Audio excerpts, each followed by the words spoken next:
Welcome to Ball Talk Deep, where we talk deep about ball. It's Andrade and Irwin back at it again. You know the drill. We're doing the NBA team profile series, going through every single team, talking about our personal ceiling and floor for every team for this season.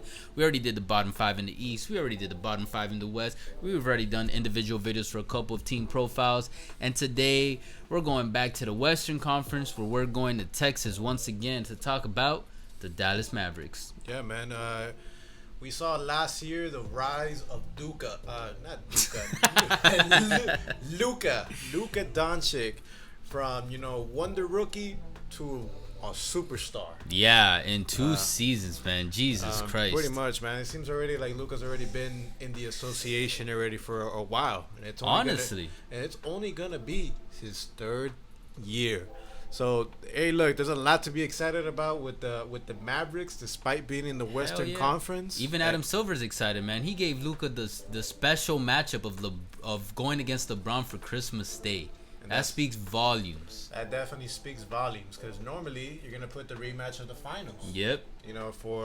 But they're seeing it as like LeBron maybe passing the torch to who they believe could be the next one to hold it as being the face of the league. And, previously we thought it was Giannis. It could still be Giannis. We're not saying it's not. But Luka just kind of came out of nowhere and just might take the torch. But yes, sir. Let's get to it, man. Dallas Mavericks, man. What is their ceiling and what is their floor? Dallas. They have a special place in my heart, bro, because they have a special place on my radar. And it's because of that one special player we cannot stop talking about. And that is Luka fucking Doncic.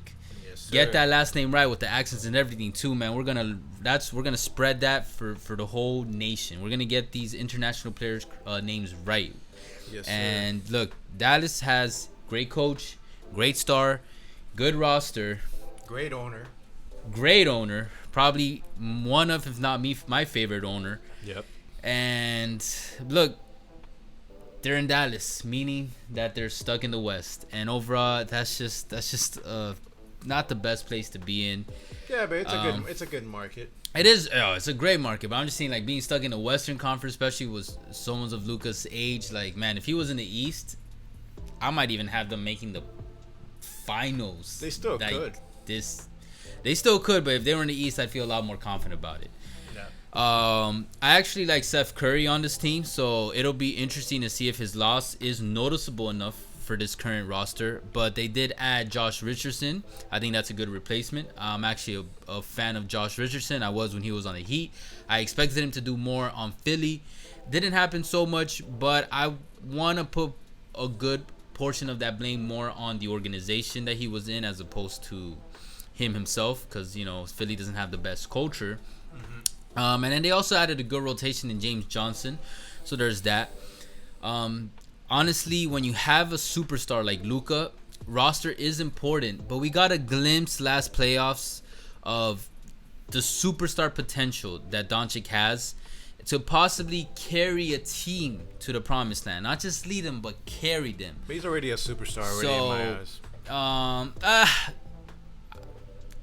eyes. He's one of those hard ones where I don't know if I do feel like I can say that already at 2 seasons, but usually it takes me 2+ seasons. Like, I need more consistency, at least in the playoffs, from Luka. But honestly, yeah, he doesn't just have superstar potential. I think he's actually just gonna live up to it. Even this early, I feel confident enough to say that. Obviously, I'm a big believer in his ability, so I do see him leveling up once again this season. I don't think it's gonna be as big of his jump as from his freshman to sophomore evolution. But I do think it's enough to where this season some people are going to start taking the Mavericks as serious threats for a championship, or at least being able to knock out other championship contenders, which would be crazy because, like you said, he's only in his 3rd season. So even if they're able to have those discussions, not that they're doing, but even if they're able to bring those discussions up already, and they're way ahead schedule of what even they probably expected to be.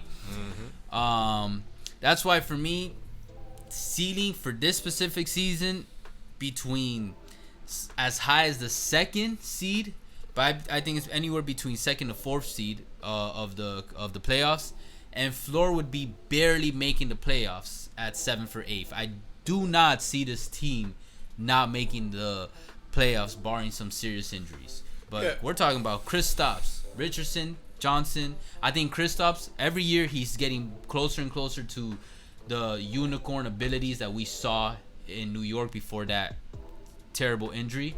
So I've been saying this for a minute. We talked about this before in another video. Luka and Kristaps could arguably go down as one of the best duos in the league right now, if not the best, if things do end up working out for them. It all goes on injuries, man. If they can stay healthy, and we're not gonna know if they can stay healthy. But what I do know is me and Andrade are gonna be healthy for the rest of the NBA season. So more reason why you guys gotta hit that like, subscribe. That was a good comment. transition. We're just getting started, with the NBA season. But the Dallas Mavericks are arguably one of the most exciting teams right now, not only in the short term but in the long term.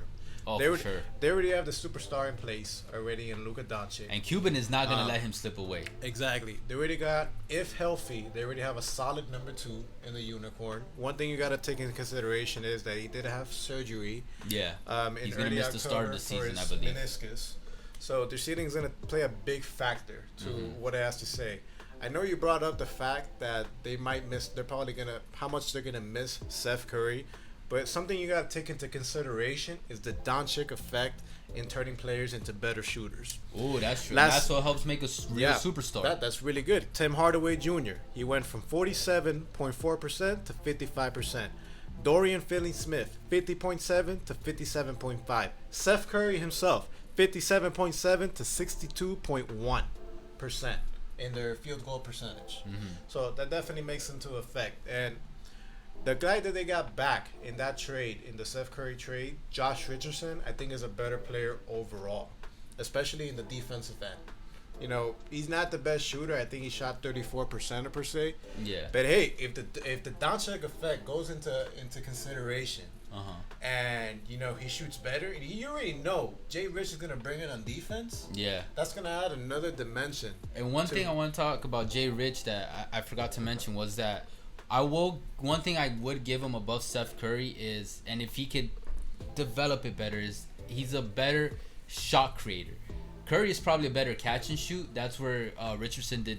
I don't want to say he did bad last season, but at least Richardson obviously should improve his catch and shoot. But at least he'll be able to create shots on his own when need be. You know what I mean? Of course, man.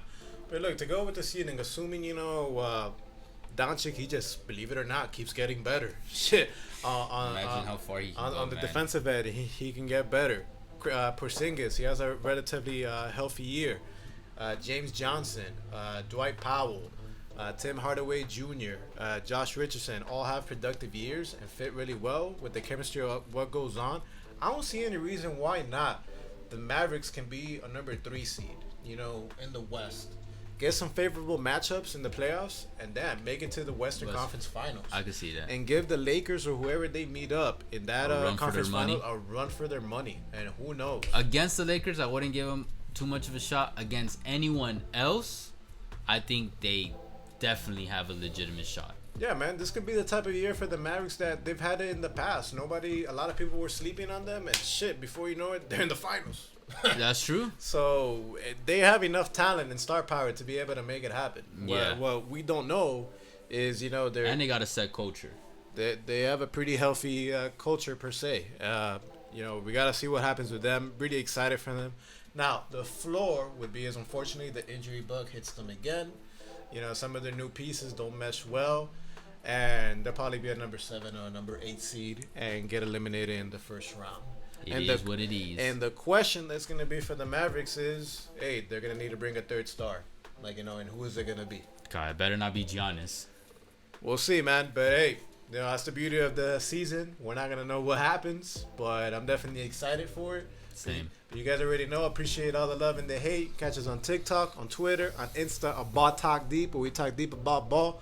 We'll catch you guys soon, but for now, later. Take care.